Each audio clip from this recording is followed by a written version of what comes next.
Washington mornings on the Mall. 105.9 FM. And AM 630. WMAL.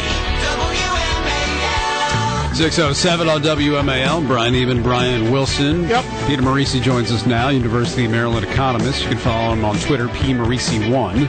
Good morning, Peter. How are you? Good morning. Good morning. I'm curious, do you think the slow recovery can continue with gas prices at $4 a gallon? Well, it's getting slower all the time. I mean, economists are predicting sub 2% growth for the first half of the year.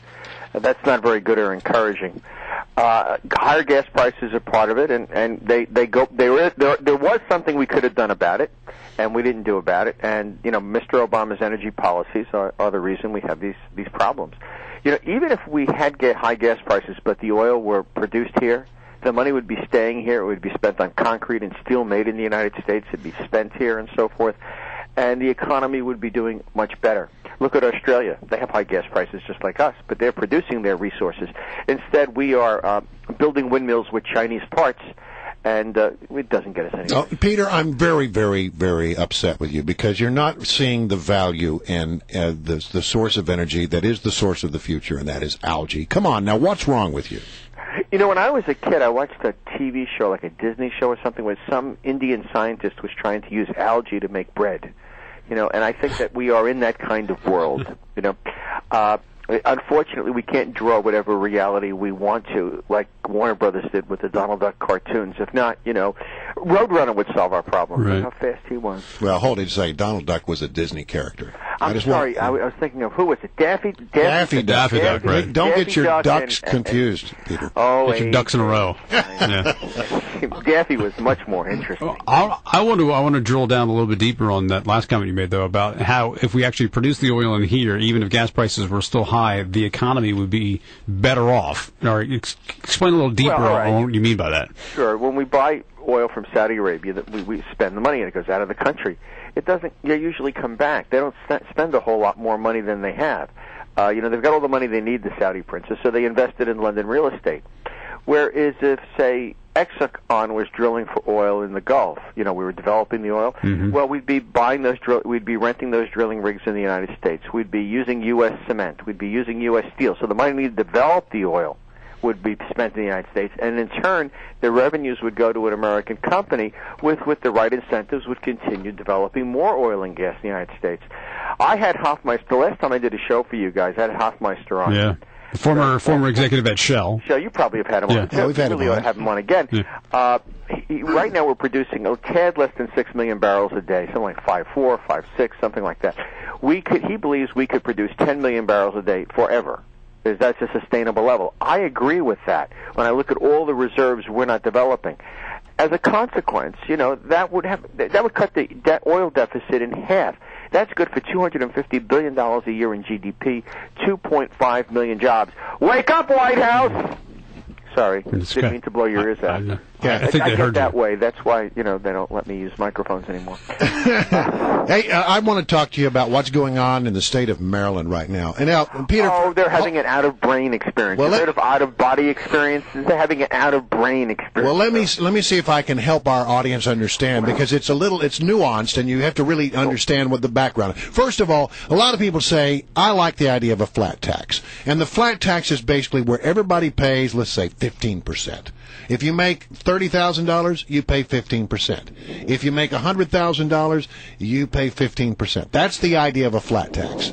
But in Maryland, the Senate has passed a bill that applies a flat tax on people who will make $500,001 a year, but they give everybody else a graduated tax rate. In other words, explain how that works. If you have a flat tax, you pay that rate from the first dollar to the last dollar. Well, but under the current system, you don't do that. I can't explain why it makes sense, because it doesn't. But I can explain to you how it happened. Yeah, you know all those Chinese students you see at the University of Maryland studying American capitalism? Right. I'm convinced that most of the resumes of Democrats in Annapolis are forged. And they really went to the party school in China. And that's where they learned about this stuff. Because, they're at it again.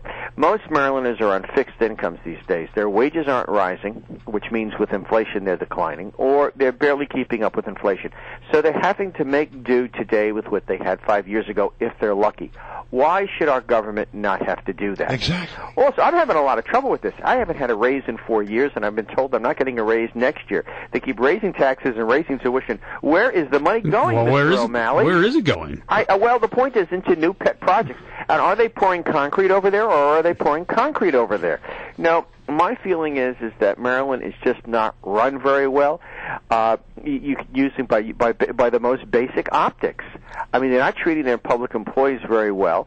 And at the same time, the economy is recovering and revenues are growing, and they don't have enough money. Whereas ordinary people have less money because he's taxing them more. And they have to make do. It doesn't make sense. Well, hold on a minute. We got to drill down. I want people to understand this concept, though, of how if you set a flat tax for one group, but that you don't have a flat tax for the other group, it's really unfair. It is unfair. I mean, it's not an understandable concept. The flat tax is bogus. The reason is, in order to have a flat tax, I mean, you got to collect at least as much tax as you have now. And upper income people pay more taxes than low income people. About 40% of the population doesn't pay any tax at all, and that's mostly low income people. If you have a flat tax, all of a sudden they're paying 15%. And at a time like this, you can't do that to people. And you'll never be able to do that to people politically. So the point is, you can never really implement it. It's too late. The tax system is so progressive on its face that reversing that with a flat tax, lowering the rates on upper income people and raising the taxes on lower income people is politically infeasible. But it's not right to have one standard for one group of taxpayers and a different standard with the others. You see, the thing is you're playing into it. It's not a flat tax. It's really a progressive tax. Well, no, I mean, the new proposal is that from $1 you pay, I forget what the 5.75% right now. Other people don't pay that rate from $1. I understand. Basically, it's an alternative minimum tax for people over that income threshold. And it generates $30 million for them, which is what on the backs of people who are half millionaires. What they're doing is they're trying to make an increase in the marginal tax rate for people over that income level politically digestible. So they're calling it a flat tax when it's just an increase in their marginal rate. That's all it really. That's what it comes down to substantively, or in its effect. If you cross the income threshold, all of a sudden your rate jumps through the ceiling. And that's what they want to do. Now, they tried that before with a millionaire's tax, and all the millionaires left the state. They did. This time it's harder. A guy who makes $500,000 a year is less likely to leave the state than someone with more than $1 million. The reason is someone that makes $500,000 a year is more likely to earn his money inside the state and be anchored to the state. And the millionaires, the people that left because of the millionaire's tax, they're already gone. But the people who make $500,000, it could be argued, are the kinds of people who own small businesses, right? Who create jobs, which is what you need to expand your tax base. Right. Well, the thing is that in the short term, they won't leave the state. The guy who owns the luncheonette in downtown, Baltimore, has got $3 million invested, and he and his wife work 18 hours a day. They won't leave, but they're not going to invest any more in that business. I won't buy a house in Maryland, and I won't invest in Maryland as long as this madness continues. And that's all there is to it. Right. They want to hold me on the carpet for saying that. Well, they're welcome to. But this madness is ridiculous.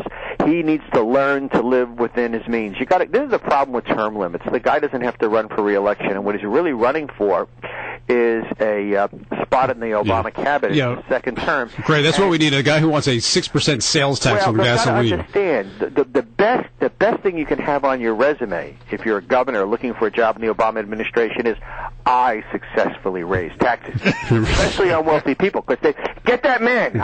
But think about what Obama's been trying to do for the last 3 years. I mean, every speech that he gives always has 3 phrases in it. Is it only fair? The oil companies are doing well enough. Let's clock them. And millionaires ought to pay more taxes. Actually, people over $100,000 a year in Obama's world are billionaires. Right. But, those 3 things are in every speech he gives. Right. I mean, it's like an adolescent child that wants the keys to the car on Saturday night, but he just had a bang up, and you won't give it to him, and he keeps nagging and nagging and nagging. Obama is so tiresome to listen to. We got to run, Peter. Thanks as always. We'll talk to you in a couple of days, or a couple of weeks, I mean.